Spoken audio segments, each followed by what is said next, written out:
Na początku filmu wspomnimy tylko, że serdecznie zapraszamy Was wszystkich do naszego stacjonarnego salonu przy ulicy Gandhi 27 w Warszawie, nieopodal stacji metra Imielin. Cześć, ja nazywam się Grzegorz Piątkowski, a Wy oglądacie kanał Serwis Bajka. Tematyką dzisiejszego filmu będzie umierający niestety rynek prasy rowerowej w Polsce. Chciałbym troszkę zastanowić się, dlaczego tak się dzieje. Wiem, że takie tematy Was interesują, dla mnie również są ciekawe. Przyczynkiem do powstania tego właśnie odcinka było to, że posiadam chyba jeden z nielicznych egzemplarzy zachowanych do dzisiaj pisma, które nigdy nie weszło na rynek sprzedażowy w Polsce, a po prostu mam przedprodukcyjny egzemplarz, który trafił do mnie z pewnych przyczyn, o których zaraz Wam opowiem i myślę, że jest to ciekawostka i warto o niej będzie opowiedzieć, abyście też wiedzieli, że takie pomysły właśnie na rozwój branży kilkanaście lat temu były. No i słuchajcie, wydawca prasy rowerowej to jest dzisiaj troszkę taki zdun, czyli osoba zajmująca się budową i naprawą pieców kaflowych. Być może o nim słyszeliście, ale niewiele osób go widziało. Ja miałem jeszcze z takimi osobami styczność, ale w dobie internetu tak naprawdę można byłoby pomyśleć, po co nam prasa. Katalog Rowery Świata z 1998 roku, dzisiaj jest, można powiedzieć, dla nas Polaków kultowy. Mamy tutaj naprawdę bardzo ciekawe artykuły. I tę serię na pewno wielu z Was pamięta, były w niej motocykle świata, ciężarówki świata, samochody świata, czy nawet domy świata. Nas oczywiście najbardziej interesują rowery. I tutaj mieliśmy taką analogową wyszukiwarkę z indeksem marek. Na początku zawsze było takie krótkie wyjaśnienie, co jest czym w rowerze. Przegląd podstawowych materiałów wykorzystywanych do budowy ram rowerowych. Tutaj z kolei autor poprowadził nas w bardzo czytelny sposób przez zawiłości związane z wyborem zawieszenia w ramach, piasty, amortyzatory, i tak dalej, i tak dalej. I najczęściej tutaj znajdowały się właśnie przeglądy nowości, tego, co dany producent oferował do sprzedaży. Mieliśmy także z reguły bardzo fajne, interesujące artykuły. Ja na przykład bardzo je lubiłem. Tutaj artykuł, krótki tekst Miłosza Kędrackiego, czyli byłego współtwórcy bikeboardu. Mówię byłego, bo też zapewne wiecie, że Miłosz jakiś czas temu przestał się tym zajmować, chociaż jeszcze gościnnie czasami te artykuły pisze. I ja zawsze lubiłem tego właśnie autora, bo naprawdę w większości przypadków jego teksty były ciekawe. Ten zresztą również. Tutaj mieliśmy opisaną budowę lekkich rowerów. I przyznam Wam, że tak naprawdę człowiek czekał na te katalogi. To była taka analogowa, wspomniana wyszukiwarka Google. Mieliśmy przegląd rowerów, kultowy Lobodycha, zawsze o nim marzyłem. I to jeszcze w tej karbonowej, fajnej wersji, dzisiaj kosztujący niebotyczne pieniądze. Katalogi wymarły śmiercią naturalną, co do tego chyba nikt nie ma wątpliwości, ponieważ tak naprawdę dzisiaj wszystko mamy w sieci, wystarczy kliknąć i już jesteśmy przenoszeni do odpowiedniego okienka, gdzie tak naprawdę całość informacji mamy pod jednym palcem. Ja bardzo je ceniłem, mam katalogi do dzisiaj. Czasami uwierzcie mi, że kiedy ktoś przychodzi ze sprzętem retro, a mamy takich klientów naprawdę dużo, to ja nierzadko posiłkuję się katalogiem, aby coś w nim znaleźć, ale oczywiście zgadzam się z tym, że wymarły dlatego, że po prostu taka była kolej rzeczy, i dzisiaj ciężko byłoby wymagać, aby ktoś kupował papierowy katalog z niewielką częścią informacji, kiedy większą jej część może znaleźć w sieci, aczkolwiek też trzeba być świadomym tego, że z reguły, kiedy już płaciliśmy za katalog, kiedy mieliśmy w nim napisane artykuły przez profesjonalistów, to mogliśmy na tym najczęściej polegać. No oczywiście też zdarzały się błędy, no ale jednak takie wyszukiwanie w sieci prowadzi do często fatalnych pomyłek, bo każdy może napisać największą głupotę w internecie i chociaż czasami bywa taka głupota weryfikowana, no to jednak nie zawsze. Tutaj mamy z kolei magazyn rowerowy Bike z 90, właściwie to jest Bike Action z 96 roku, piękne 4 zł. Ja przyznam, że osobiście nigdy za akurat tym czasopismem nie przypadałem, ale no również szanowałem twórców i czasami można było przeczytać tutaj coś ciekawego. Może też dlatego mniej mi się to podobało, że tutaj chyba z tego co pamiętam autorzy byli bardziej zorientowani na, nazwijmy to, cięższe odmiany kolarstwa.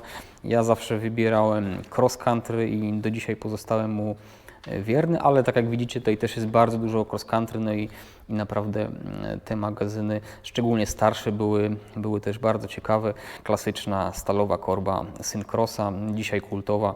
Te napisy były naklejane i właśnie te naklejki bardzo często odpadały ku zmorze właścicieli tychże korb.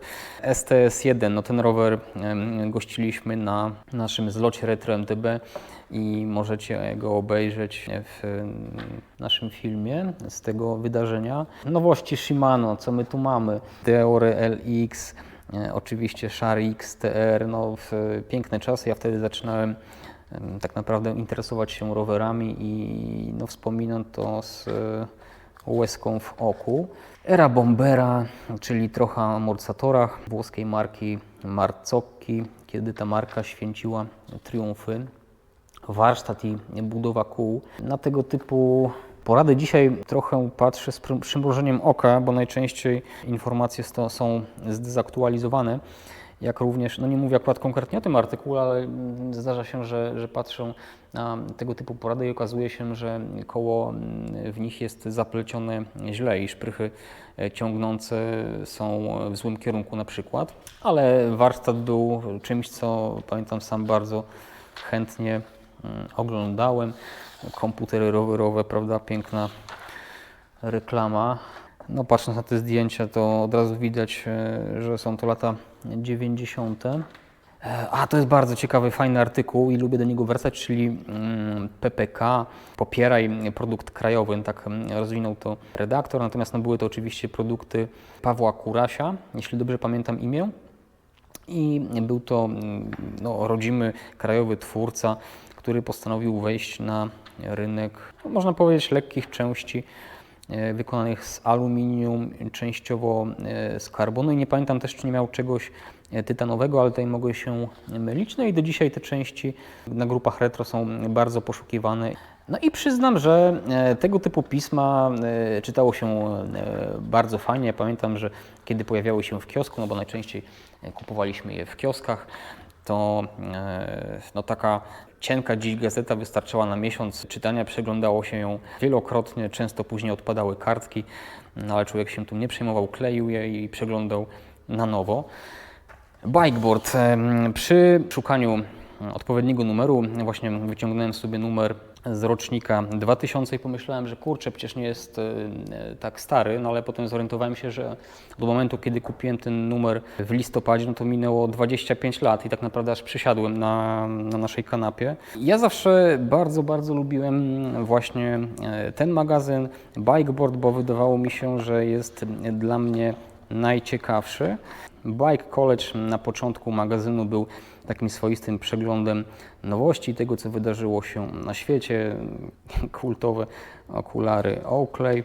Bike Moda, tutaj były przedstawione według redaktorów najciekawsze w danym momencie części, sprzęty, no, czyli taka krótka reklamówka, ale też tutaj bardzo, bardzo lubiłem do tego działu zaglądać.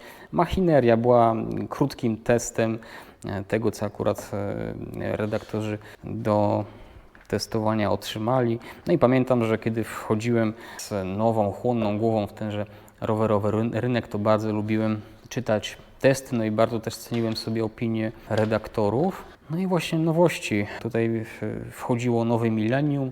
Producenci starali się pokazać naprawdę bardzo intrygujące, pamiętam, elementy, bardzo ciekawe produkty i no, również niezwykle futurystyczne. Tutaj na przykład właśnie mamy siodełko GPM Stealth, które wówczas było najlżejszym siodełkiem na rynku i pamiętam, że masa 140,8 grama szokowała. Producent nawet podawał masę lakieru 2,2 grama. Ja na takie siodełko bardzo długo polowałem, bo jest to naprawdę olbrzymi unikat. Udało mi się je znaleźć i to siodło wisi Biri u nas na ścianie.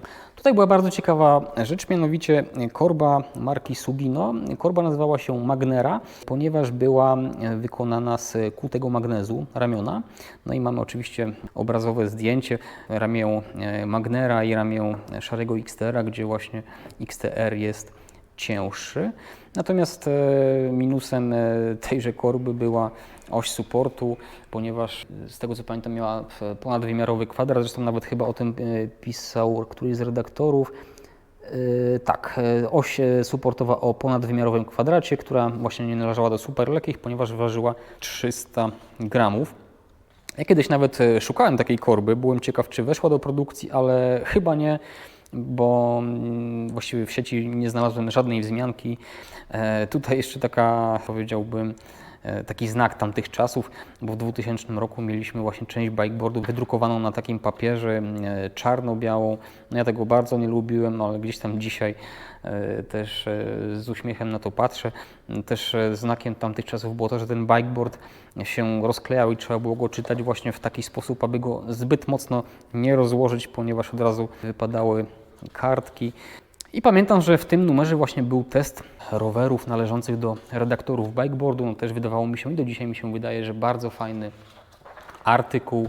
Mieliśmy tutaj poszczególnych współtwórców tego miesięcznika i fajnie opisane to, na czym kto jeździ i dlaczego wybrał taki, a nie inny sprzęt. No i pamiętam, że już wtedy, w tamtych latach wydawało mi się, że jest to zrobione z jajem i tutaj chyba nad statki grałem.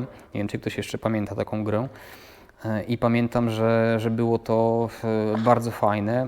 A tutaj to był taki niewypał, pamiętam, w tamtym roku, bo redaktorzy stwierdzili, że no mamy nowe millennium, że musimy wejść w nie z takim przytupem i stwierdzili, że w bikeboardzie właśnie będzie komiks zamiast kultowych opowiadań Pawła Eplera, jeśli dobrze pamiętam. Tenże komiks spotkał się z no, bardzo niemiłym przyjęciem czytelników i szybko został usunięty. Pamiętam, że właśnie pod koniec zawsze właśnie dział downhillowy się do nas odzywał. No i właśnie to, na co też myślę, że wiele osób, bo ja na pewno czekało, czyli dział ogłoszeń. Dzisiaj jest to śmieszne i być może co młodsi widzowie mojego kanału nie mogą tego zrozumieć, ale tak, wycinaliśmy właśnie taki kawałeczek gazety, no i wysyłaliśmy ogłoszenia do bikeboardu. Zresztą sam kiedyś takie ogłoszenia wysyłałem, nawet pisałem listy do tego miesięcznika i kiedyś myślę, że taki list Wam pokażę, chociaż jak ostatniego przeczytałem, to no, poziom żenady był tam naprawdę duży. No ale też pamiętam, że kiedyś napisałem opowiadanie do bikeboardu, które było takim opisem trasy w Górach Świętokrzyskich i wygrałem główną nagrodę, czyli zegarek, który gdzieś tam chyba w piwnicy do dzisiaj leży, także miło to wspominam. Ale najfajniejszym działem ogłoszeń był dział inne. Te ogłoszenia tam naprawdę niektóre były ciekawe i no z reguły ludzie tutaj szukali albo współtowarzyszki jazdy, niekoniecznie na rowerze, albo współtowarzysza. Zawsze no, fajnie się to czytało. Na końcu były jeszcze listy do redakcji. Tutaj też w tych listach działy się ciekawe rzeczy. Tutaj dla kontrastu mam bikeboard z kwietnia 2024 roku, czyli sprzed roku, no kiedy tak naprawdę myślę, że najbardziej wartościowi w mojej opinii oczywiście autorzy już tam nie pisali albo pisali bardzo, bardzo okazyjnie.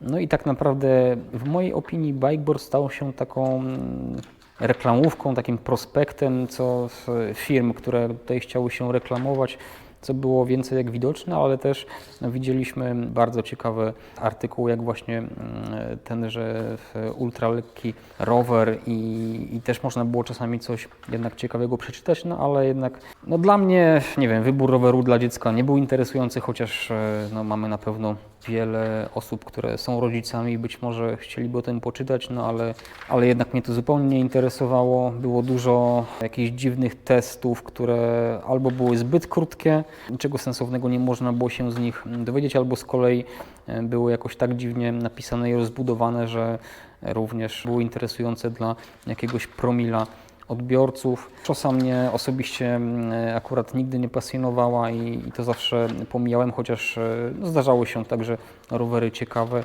Czy dbanie o łańcuch może być sztuką? No to akurat myślę, że fajny artykuł z fajnymi zdjęciami, to może być interesujące. Tutaj mamy jakąś wyjazdówkę z całkiem ładnymi zdjęciami, czyli też może być ciekawe.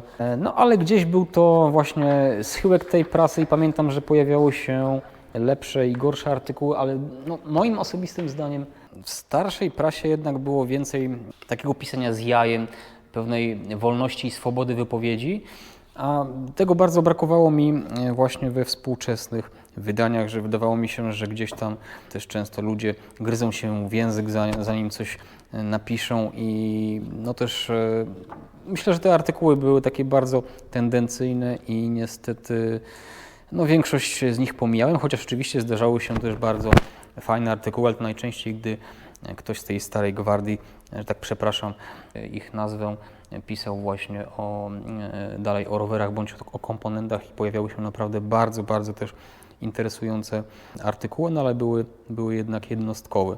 Aktualnie mamy na tyle rozwiniętą wymianę informacji, że kiedy pojawiało się pismo na przykład w kwietniu, no to o nowościach, o których mogliśmy przeczytać już dawno, dowiedzieliśmy się z sieci, no i tak naprawdę troszkę nie było sensu ponownie o tym czytać, aczkolwiek no jeśli moim zdaniem artykuł był ciekawy, rozbudowany, no to na pewno informacje od profesjonalisty były znacznie ciekawsze niż gdzieś tam umieszczone przez zwykłego Kowalskiego, oczywiście jemu również nic nie ujmując. No a teraz, kiedy patrzę na rynek prasy rowerowej w Empiku, no to jest ten załamany Bikeboard tak naprawdę przestał wydawać swój magazyn. Nie wiem, czy jeszcze do tego wrócą. No i szczerze mówiąc, jaki by nie był, to trochę mi się zrobiło przykro. Ale też zwróćcie uwagę, że na przykład w Niemczech mamy przeobszerny rynek prasy rowerowej. Tych tytułów mamy 10, no a jednak no, ludzie też tam mają internet i dostęp do sieci, także no, może jest wyższa kultura czytania, być może są jeszcze jakieś inne czynniki, o których nie wiem. Jestem ciekaw Waszej opinii na ten temat. No ja myślę, że jest to wielka szkoda, ale też no, nie przewiduję osobiście powrotu do prasy rowerowej w kraju i rozkwitu, no chyba że dalsza degradacja tego, co możemy przeczytać w sieci, będzie narastała, bo tak jak wspomniałem, informacji naprawdę bzdurnych, głupich, idiotycznych jest cała masa i ciężko je oddzielić czasami niewprawnemu użytkownikowi internetu od tych cennych. Nie sądzę, żeby wróciły w formie papierowej, bo jednak to pokolenie, które czytało papier, w końcu odejdzie, a młodzi adepci kolarstwa, no myślę, że jednak w większości będą chcieli przeglądać informacje w telefonach bądź w czymś, co telefony i smartfony zastąpi. Także ja tak to widzę, jestem ciekaw Waszej opinii. A to przed Wami magazyn Big Bike Exclusive z 2010 roku, numer pierwszy, jednocześnie ostatni niestety, w cenie 490 zł, no, który właśnie jest bohaterem dzisiejszego odcinka, bo to o nim chciałem Wam opowiedzieć ze względu na to, że ja ten magazyn dostałem, kiedy pracowałem jeszcze w firmie, która zajmowała się między innymi suplementami diety. Była to firma farmaceutyczna, a ja odpowiadałem za wprowadzenie na rynek jednego z produktów dla kolarzy. No i właśnie w związku z tym prowadziliśmy bardzo szeroko zakrojone działania reklamowo-marketingowe zarówno w prasie, jak i w sieci. Byliśmy obecni nawet na takich wyścigach jak Tour de Pologne.